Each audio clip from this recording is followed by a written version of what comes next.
ನಮ್ಮ ರೆಸಿಪೀಸ್ ನಿಮಗೆ ಇಷ್ಟವಾದಲ್ಲಿ ನಮ್ಮ ಚಾನೆಲ್ಗೆ ಸಬ್ಸ್ಕ್ರೈಬ್ ಮಾಡಿ ಮತ್ತು ಹೊಸ ವಿಡಿಯೋ ನೋಟಿಫಿಕೇಶನ್ಸ್ಗಾಗಿ ಬೆಲ್ ಐಕಾನ್ ಅನ್ನು ಒತ್ತಿರಿ. Hi friends, welcome to Sharon's ಅಡುಗೆಗಳು. ಇವತ್ತಿನ ನಮ್ಮ ರೆಸಿಪೀಸ್ನಲ್ಲಿ ತುಂಬಾನೇ ಟೇಸ್ಟಿಯಾಗಿರುವಂಥ ಮುಲ್ಲಂಗಿ ಸಾಂಬಾರ್ ಯಾವ ರೀತಿ ಮಾಡೋದು ಅಂತ ನೋಡೋಣ.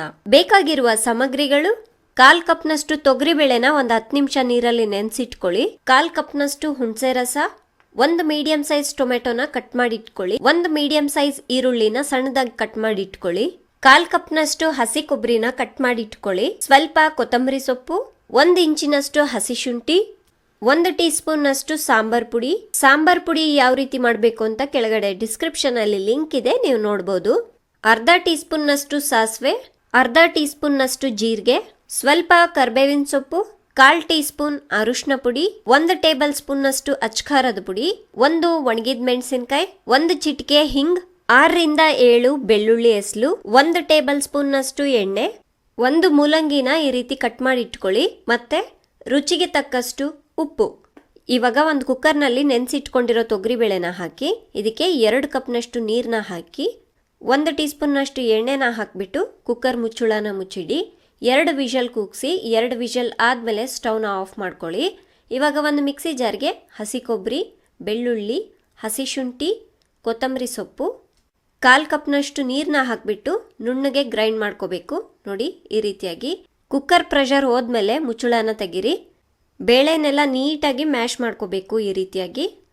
ಇವಾಗ ಇದಕ್ಕೆ ಕಟ್ ಮಾಡಿ ಇಟ್ಕೊಂಡಿರೋ ಮೂಲಂಗಿನ ಹಾಕಿ, ಈರುಳ್ಳಿ, 4 ಕರ್ಬೇವಿನ ಎಲೆ, ಅರಿಶಿನ ಪುಡಿ, ಅಚ್ಕಾರದ ಪುಡಿ, ರುಚಿಗೆ ತಕ್ಕಷ್ಟು ಉಪ್ಪನ್ನ ಹಾಕಿಬಿಟ್ಟು ಚೆನ್ನಾಗಿ ಮಿಕ್ಸ್ ಮಾಡ್ಕೊಳ್ಳಿ. ಸ್ಟವ್ನ ಮೀಡಿಯಂ ಫ್ಲೇಮ್ನಲ್ಲಿ ಇಟ್ಕೊಂಡು ಮೂಲಂಗಿನ ಒಂದು ಅರ್ಧ ಭಾಗದಷ್ಟು ಬೇಯಿಸ್ಕೋಬೇಕು. ನೋಡಿ, ಈ ರೀತಿಯಾಗಿ. ಇವಾಗ ಇದಕ್ಕೆ ರುಬ್ಬಿಟ್ಕೊಂಡಿರೋ ಮಸಾಲೆನ ಹಾಕ್ಕೊಳ್ಳಿ. ಇದಾದಮೇಲೆ ಹುಣಸೆ ರಸ, ಕಟ್ ಮಾಡಿ ಇಟ್ಕೊಂಡಿರೋ ಟೊಮೆಟೊನ ಹಾಕಿ, ಮತ್ತು ಸಾರು ಒಂದು ವೇಳೆ ಗಟ್ಟಿ ಇದ್ದರೆ 1/4 ಕಪ್ನಷ್ಟು ನೀರನ್ನ ಹಾಕಿಬಿಟ್ಟು ಚೆನ್ನಾಗಿ ಮಿಕ್ಸ್ ಮಾಡ್ಕೊಳ್ಳಿ. ಟೊಮೆಟೊ ಎಲ್ಲ ಚೆನ್ನಾಗಿ ಮೆತ್ತಗಾಗೋವರೆಗೂ ಚೆನ್ನಾಗಿ ಕುದಿಸಿ ಈ ರೀತಿಯಾಗಿ ಮಧ್ಯ ಮಧ್ಯ ಮಿಕ್ಸ್ ಮಾಡ್ತಾ ಇರಿ. ಇವಾಗ ಇದಕ್ಕೆ ಸಾಂಬಾರ್ ಪುಡಿನ ಹಾಕಿಬಿಟ್ಟು ಮಿಕ್ಸ್ ಮಾಡ್ಕೊಳ್ಳಿ. ನೋಡಿ, ಈ ಕನ್ಸಿಸ್ಟೆನ್ಸಿಯಲ್ಲಿರಲಿ. ಇವಾಗ 1 ನಿಮಿಷ ಕುದಿಸ್ಬಿಟ್ಟು ಇದಕ್ಕೆ ಒಗ್ಗರಣೆನ ಹಾಕ್ಕೊಳ್ಳಿ. ಒಗ್ಗರಣೆಗೆ ಎಣ್ಣೆನ ಹಾಕ್ಕೊಳ್ಳಿ.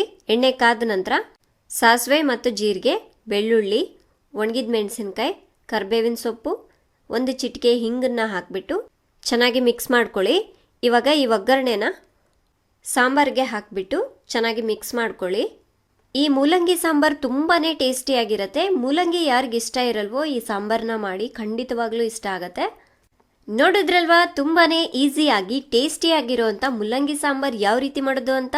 ಈ ರೆಸಿಪಿ ಇಷ್ಟ ಆಯಿತು ಅಂದರೆ ಲೈಕ್ ಮಾಡಿ, ಕಾಮೆಂಟ್ ಮಾಡಿ, ಶೇರ್ ಮಾಡಿ. ನಮ್ಮ ಎಲ್ಲ ಹೊಸ ಅಡುಗೆ ವಿಡಿಯೋಗಳ ನೋಟಿಫಿಕೇಶನ್ಗಳು ನೇರವಾಗಿ ನಿಮ್ಮ ವಾಟ್ಸಪ್ನಲ್ಲಿ ಬೇಕಾ? ಹಾಗಾದರೆ ಕೆಳಗಡೆ ಡಿಸ್ಕ್ರಿಪ್ಷನ್ನಲ್ಲಿ ಲಿಂಕ್ ಇದೆ, ಕ್ಲಿಕ್ ಮಾಡಿ.